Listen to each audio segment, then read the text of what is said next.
Nesta quarta-feira, o presidente do Tribunal Superior Eleitoral, ministro Alexandre de Moraes, disse que milícias digitais têm divulgado desinformação pelas redes sociais para desacreditar as instituições. A fala ocorreu durante um evento do TSE sobre o conceito de democracia defensiva. Moraes disse que a ideologia de extrema-direita está crescendo na América Latina há pouco mais de uma década e que houve uma lavagem cerebral para desacreditar a democracia. Houve eu diria aqui, uma verdadeira lavagem cerebral em grande parte da população para desacreditar instituições, para desacreditar a democracia, mas não com o discurso, e esse é o perigo, não com o discurso de acabar com a democracia, mas sim com o discurso de que os instrumentos democráticos, principalmente as eleições, estariam sendo, não só esse discurso no Brasil, mas em vários países do mundo, estariam sendo fraudados, e se o mecanismo estaria sendo fraudado, o resultado, consequentemente, seria uma fraude, e a democracia estaria em risco. Consequentemente, só aqueles salvadores da pátria populistas poderiam salvar a democracia. Silvio, essa declaração do ministro Alexandre de Moraes lembra uma outra declaração de um outro ministro do STF, abre aspas, derrotamos o bolsonarismo, né? Qual a semelhança entre essas falas dos dois ministros, Silvio? São semelhantes, você tem razão, porque são duas falas políticas que poderiam ser ditas por um político, por exemplo, com mandato. Veja, quando ele diz que nós vamos combater, né, a frase correta é temos que combater, não é isso? Não tem que combater, tem que defender a lei num tribunal, porque está na posição de um magistrado, de um juiz. Então, quando criminosos são levados a julgamento, ele apresenta o seu voto do lado da lei e ponto. Esse é o papel de um magistrado. Quem quer extrapolar as suas funções, aí deve se candidatar. O ministro Luiz Roberto Barroso, apesar de toda essa cortina de fumaça que é erguida por políticos, pelo próprio Poder Executivo, pela velha imprensa, nós aqui lembramos, ele tem um pedido de impeachment apresentado ao Senado Federal. Cabe ao presidente da casa, Rodrigo Pacheco, em algum momento, talvez nos próximos 10, 20, 50 anos, apresentar a sua manifestação, porque é como ele age. Ele deixa dormindo na gaveta para o próximo, para o sucessor, ou arquiva de ofício e não comunica ninguém em relação a isso. Mas tem lá um pedido de impeachment, porque ele foi perfeitamente enquadrado na Lei 10.79/50. Ele não pode participar de atividades político-partidárias. Agora, quando nós vemos o ministro Alexandre de Moraes, que preside tantos inquéritos e principalmente que presidiu as eleições, o processo eleitoral, ele ainda é o presidente do TSE, porque esses ministros do STF comandam o TSE em rodízio, 3 deles. Quando ele se manifesta politicamente, bom, aí, nesse caso, é até perigoso para a gente falar, mas nesse caso ele deixa a conduta dele à frente da corte sob suspeita. Cris, vou até repetir aqui um trecho da declaração do discurso do ministro Alexandre de Moraes nesse evento que tem até um nome curioso, né? Chamado de democracia defensiva. Vamos lá, abre aspas. É um populismo que verificou a incapacidade de um ataque externo da democracia no sentido de romper formalmente com os ideais democráticos e fez toda uma reconstrução a partir das redes sociais. Fecha aspas, nesse evento aí, Democracia Defensiva, hoje em Brasília, na sede do TSE. Cris. A democracia defensiva deve ser prima da democracia em vertigem, né? Eles são todos daquela turma que anda, ninguém larga a mão de ninguém. Olha, o Silvio citou aí o Nós Derrotamos o Bolsonarismo, do ministro Luiz Roberto Barroso, e eu, como legítima curitibana, que filha, neta, bisneta, trineta de curitibanos, conhecendo a fundo essa cidade, que respeita regras, que dá exemplo para o Brasil, que tem inovações urbanas, soluções urbanas há décadas, servindo de exemplo para o mundo inteiro, Gilmar Mendes disse que Curitiba tem o germe do fascismo. Também foi uma declaração desastrada como essas dos seus colegas, que são, sim, ativistas políticos, agora não tem mais nem vergonha de esconder, né? Aí Alexandre de Moraes vem ali dizer que houve uma lavagem cerebral promovida pela extrema-direita nos últimos anos. Alexandre de Moraes, ministro, eu diria, como jornalista que está há 33 anos cobrindo tudo que acontece no Brasil, diria que houve uma lavagem cerebral nos últimos 40 anos, mas por parte do PT. Eles se disseram Partido dos Trabalhadores e são contra o trabalhador. Eles fazem tudo para melhorar a vida dos cupinchas da elite que eles dizem combater, que depois dão dinheiro para campanhas eleitorais deles. E aqui tem banqueiros, tem grandes empresários, tem gente que saiu do nada e virou o maior produtor de proteína animal do mundo, que vai junto com a carreta Furacão Internacional, com o presidente Lula e comitiva para a China, para negociar com empresários chineses, gente que deveria estar na cadeia, que fez delação premiada.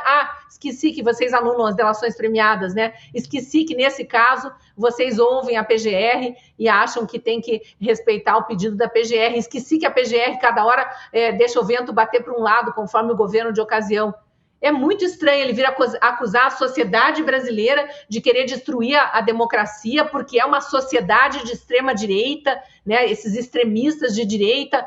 A gente sabe muito bem quais são as intenções por trás desses discursos. Eu só achei que a recomendação do presidente Lula para melhorar as narrativas tinha sido para o ditador Maduro e não para ministros do STF. É impressionante como vem narrativa atrás de narrativa para tentar polarizar, para tentar criminalizar atitudes normais, que não são crime, da população brasileira. Exigir combate à corrupção, por exemplo, não é fascismo, ministro Gilmar Mendes, é isso que Curitiba faz.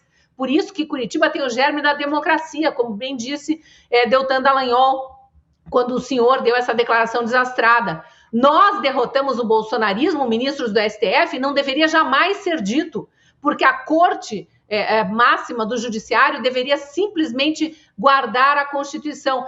Mas vocês esquecem, né, da Constituição, vocês agora escrevem a Constituição que bem entendem e estão pouco se importando para aquela que foi aprovada em 88, a qual nós estamos submetidos. Os cidadãos brasileiros precisam respeitar, mas a Suprema Corte não, né? Então é impressionante, é tudo às avessas. E é engraçado, né, Paulo? É sempre nesses semináriozinhos para elite, né? É para uma elite. Ou é aqui em São Paulo, ou é em Portugal, né? Em Lisboa. Eles adoram reunir a elite em portas fechadas, às vezes, né, regadas a vinhos caros, lagostas e tal, para dizer que nós derrotamos o bolsonarismo porque eles são extrema-direita que estão atacando a democracia. Me poupe, né? A gente não tem mais nem paciência para comentar esse tipo de arrobo autoritário. Mas vamos só para finalizar, lembrar que quem deveria estar de olho nisso mesmo é Rodrigo Pacheco, presidente do Senado, que é o responsável maior por fiscalizar o judiciário. Foi cooptado também, né? Tinha esquecido. Augusto? Bom, numa democracia, o legislativo legisla, o executivo executa, né, e o judiciário julga. É assim a democracia. Numa democracia não há presos políticos.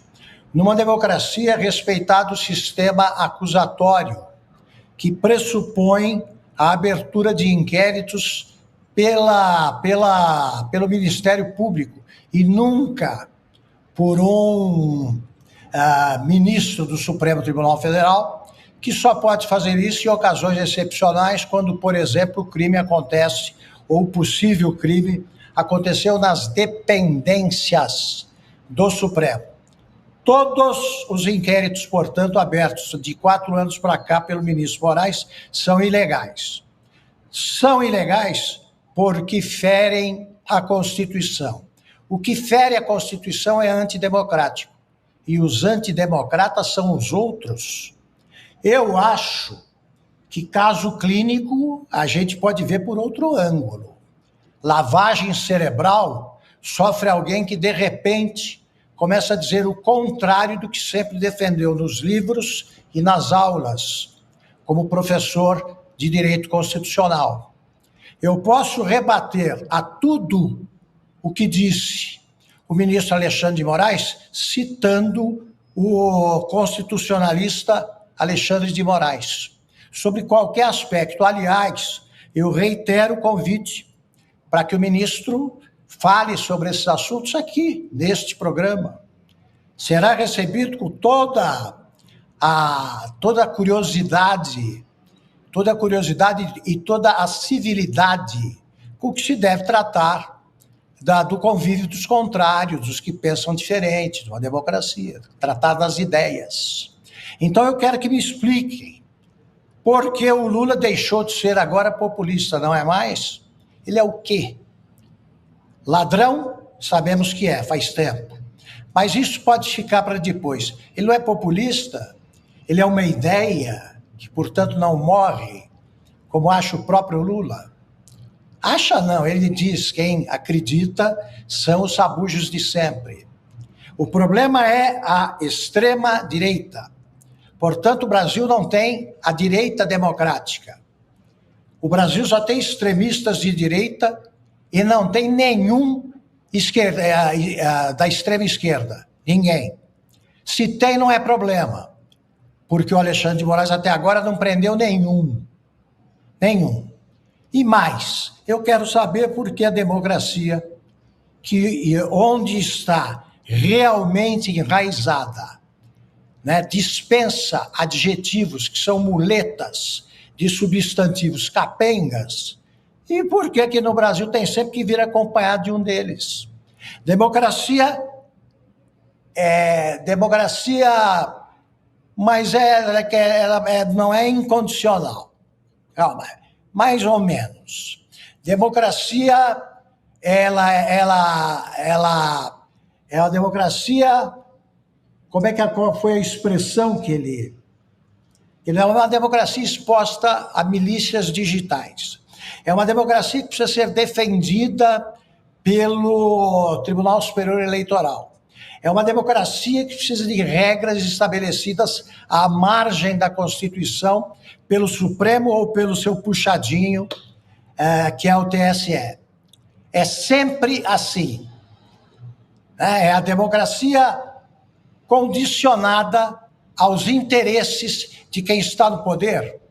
Então, quem está no poder é o Supremo, mas o Supremo é um partido.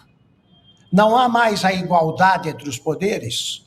O Supremo é igual, mas é mais igual que os outros.